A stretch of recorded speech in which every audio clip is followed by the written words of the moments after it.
وروی عن انس بن مالک رضی اللہ عنہ قال، حضرت انس بن مالک رضی اللہ عنہ سے روایت ہے، انہوں نے کہا، یعنی حضرت انس نے کہا، قال رسول اللہ صلی اللہ علیہ وسلم، اللہ کے رسول محمد مصطفیٰ صلی اللہ علیہ وسلم نے فرمایا، ہمارے حضور نے فرمایا، کیا فرمایا؟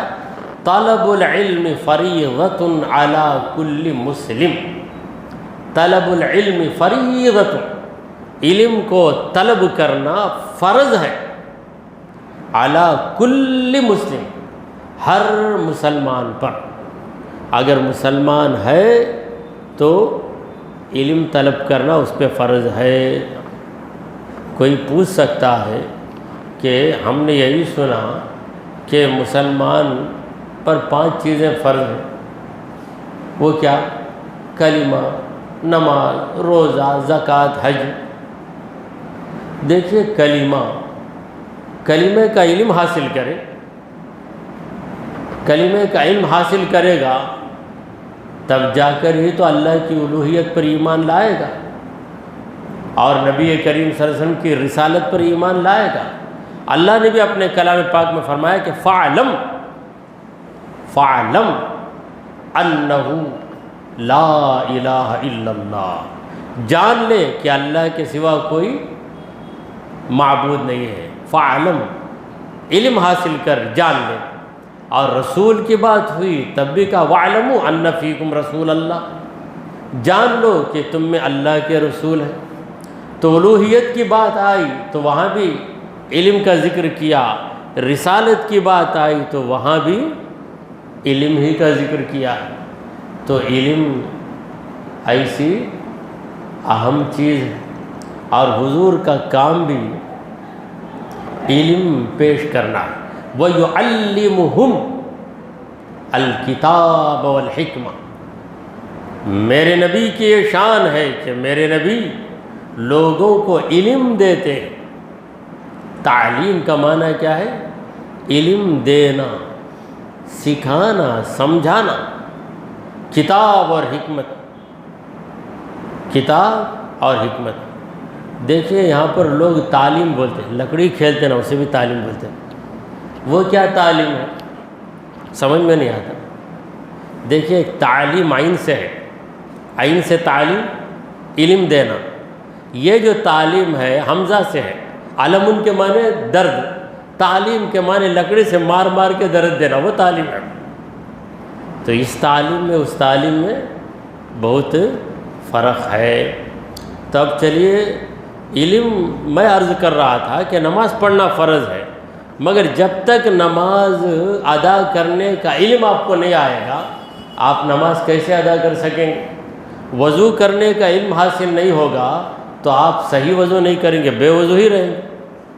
کوئی اپنے ہاتھ دھوتا ہے، ہاتھ کا کچھ حصہ دھل جاتا ہے اور کچھ حصہ دھلے بغیر رہتا ہے، کیونکہ اس علم کے مسکین کو یہ پتہ ہی نہیں کہ دونوں ہاتھ کوہنیوں سمیت دھونا فرض ہے، یہ نہیں معلوم۔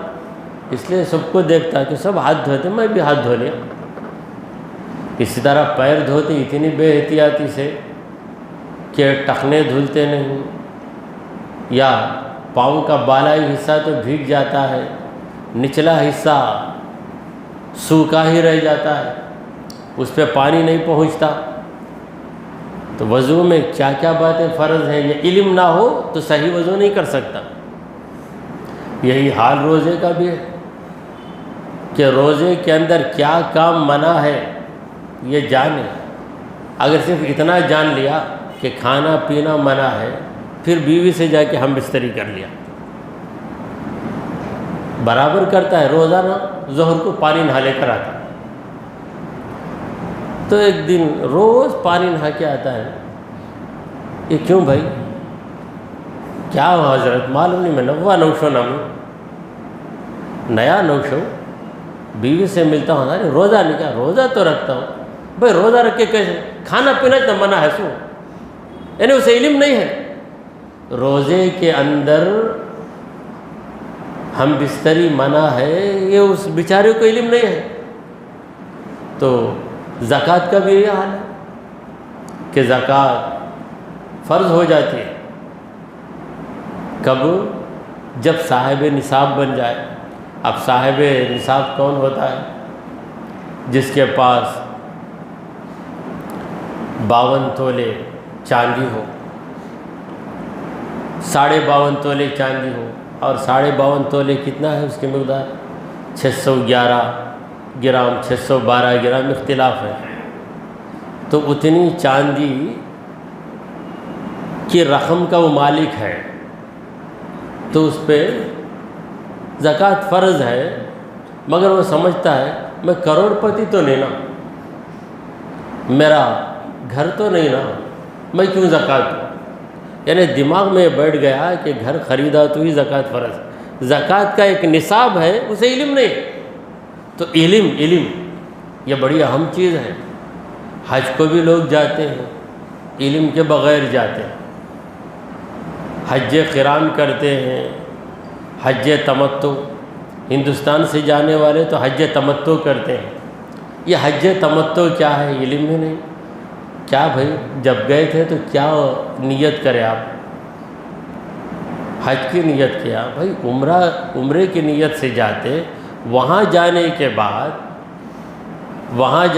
بعد پھر حج کے دن جب آتے ہیں تو تم حج کی نیت کرتے ہو، تو تمہیں یہ جو سہولت دی جاتی ہے کہ تم عمرہ کر کے حلال ہو جاؤ اور نارمل حالت میں رہو، پھر اس کے بعد حج کا احرام باندھو، اس کے لیے تم کو ہدی دینی پڑتی ہے۔ یہ سب کیا لمبے کہانیاں ہیں نا مولانا تمہارے؟ سب حج کو گئے، میں بھی جا کر آ گیا حج کو۔ احرام کی حالت میں کیا نہیں کرنا، کیا کرنا؟ حالت احرام ہے، طواف کرنے جا رہا ہے، عطر لگا لیا۔ بھائی تم احرام کی نیت کر لینا، عطر لگانے میں کیا خرابی ہے؟ یہ سنت ہے بھائی، حضور بھائی سنت ہے، مگر حالت احرام میں منع ہے، پتہ نہیں۔ تو علم ہی وہ چیز ہے جس سے آپ کی نماز بنتی ہے، روزہ ہوتا ہے، زکوٰۃ بھی ادا ہوتی ہے، اور حج بھی پورا ہوتا ہے۔ تو ہر فرض کو ادا کرنے کے لیے اس فرض کا علم حاصل کرنا ضروری ہے۔ تو علم ہی بنیادی چیز ہے۔ اسی لیے پیارے آقا صلی اللہ علیہ وسلم نے فرمایا کہ طلب العلم فریضۃ علی کل مسلم، علم کا طلب کرنا ہر مسلمان پہ فرض ہے۔ وواضع العلم عند اہلہ، علم کا رکھنے والا عند غیر اہلی آنا چاہیے، مگر یہاں پہ شاید طباعت کی غلطی ہو گئی، پرنٹنگ مسٹیک۔ غیر اہل یعنی نا اہل، جو علم کا شوق بھی نہیں رکھتا،